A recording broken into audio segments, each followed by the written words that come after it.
कई बार कहा है आपको, आज फिर कहते हैं, शिव मंदिर में जाकर गलती मत करना।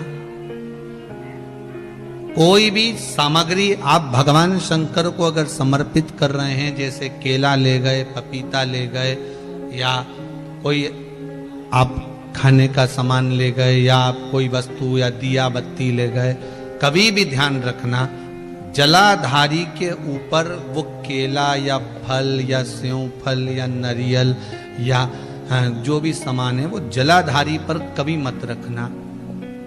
क्यों?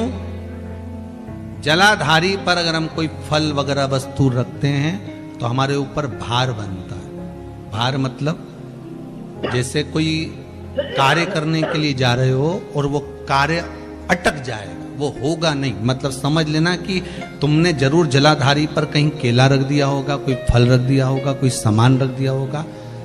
जलाधारी पर केवल पूजन का सामग्री, आप स्नान करा रहे हो जलाधारी पर डालिए, आप कुंकू लगा रहे हो, चंदन लगा रहे हो, अबीर लगा रहे हो, गुलाल लगा रहे हो, आप जलाधारी पर लगाइए। फूल चढ़ा रहे हो, बेलपत्री चढ़ा रहे हो, आप जलाधारी पर लगाइए। शिव पर चढ़ाओ, बाकी के माँ जगत जननी का जो स्थान है वहां चढ़ाओ। पर और एक बात और ध्यान रखना, जलाधारी पर भूल से भी कई माताएं दिया जलाकर रख देती है, समझ लेना वो अपने भाग्य पर अंधेरा करने के लिए उस दिए को लगा रही। बहुत बहुत गलत बात है। उसका वर्णन शिव महापुराण में बहुत, लिंग पुराण के अंतर्गत, नर्मदा पुराण के अंतर्गत और महाराज गर्ग संहिता के अंतर्गत बहुत सी चीजें ऐसी दी गई हैं, जिसके स्कंद पुराण के अंतर्गत भी वर्णन आता है कि अगर नारी दिया लगाना है तो दूर रखे। वो जलाधारी जो है ना, जिसमें पानी बहता है, उसके ऊपर जला हुआ दिया मत रख देना। क्यों?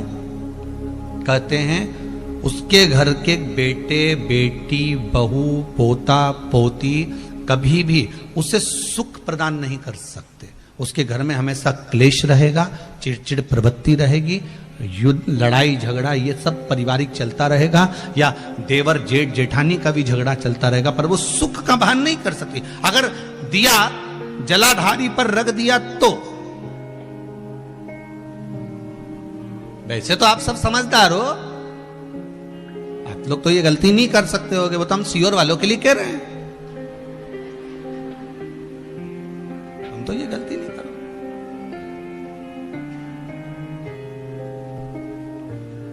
दिया रखना है दूर रखो।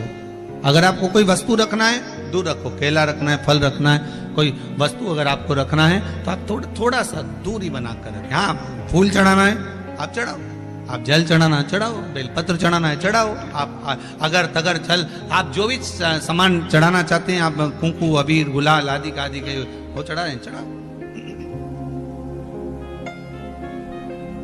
पर कोई फल है, कोई मिठाई है, कोई सामग्री है, वो शिवलिंग से भी जलाधारी से भी दूरी बनाकर रखिए, उसको दूर रखिए। जिसने चोरी करी है, शंकर जी के मंदिर में जाकर थोड़ी सी कथा सुन ली है, कथा सुनकर जहां ये प्राण त्याग रहा है वहां पर बेलपत्री का वृक्ष है, उस वृक्ष के नीचे मरा है, इसलिए कैलाश जाएगा, ये कहीं नरक नहीं जाएगा, ये कैलाश की ओर, ये बेलपत्री के वृक्ष के नीचे मरा, बेल के वृक्ष के नीचे मरा, इसलिए ये कैलाश जाएगा। आज भी नियम है, कोई मरता है उसको लेकर जाते हैं, राम नाम सत्य बोलते लेकर जाते हैं। शमशान में जाने पर एक जगह पर उसको विश्राम दिया जाता है। इधर देते कि नहीं देते? इंदौर में देते हैं। एक जगह पर विश्राम दिया जाता है, अर्थी को उतारा जाता है, उतारा करा जाता है, यहाँ उतारो, यहाँ विश्राम दे दो। तो बच्चे पूछते हैं, पापा यहाँ पर ये दादाजी को क्यों उतारा, यहाँ बीच रास्ते में इनको क्यों रोका?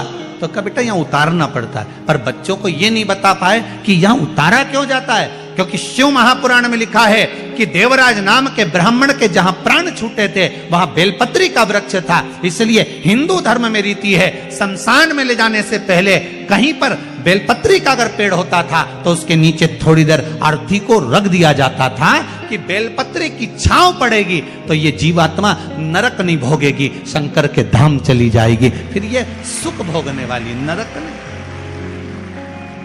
इसको सुख का अनुभव होगा। इसको सुख की प्राप्ति होगी।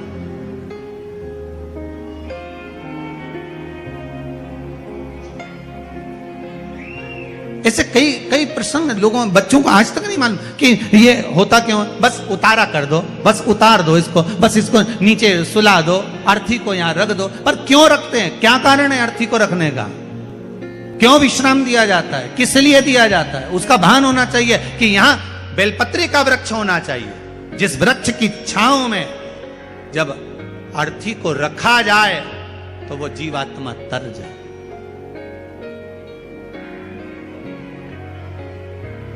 कई लोग कहते हैं गुरुदेव,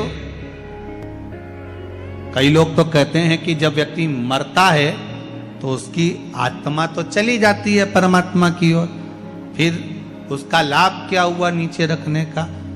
गरुड़ पुराण कहती है जब किसी के प्राण छूटते हैं, छूटने के बाद उस जीव आत्मा को 10 दिन तक घर की अटारी पर रखा जाता है। कितने दिन रखते हैं?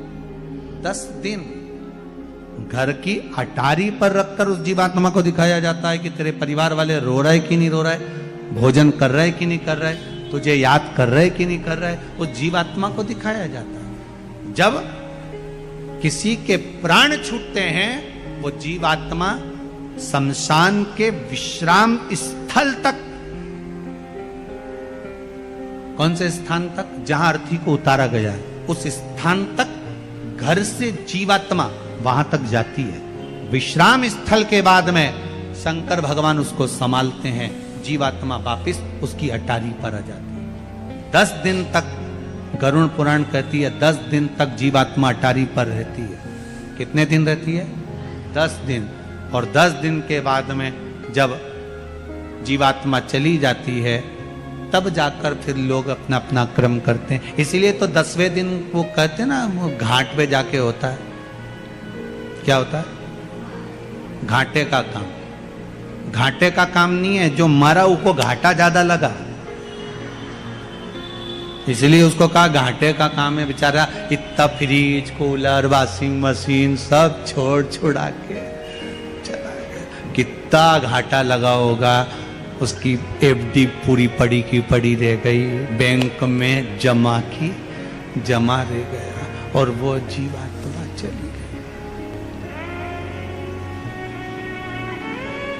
चलिए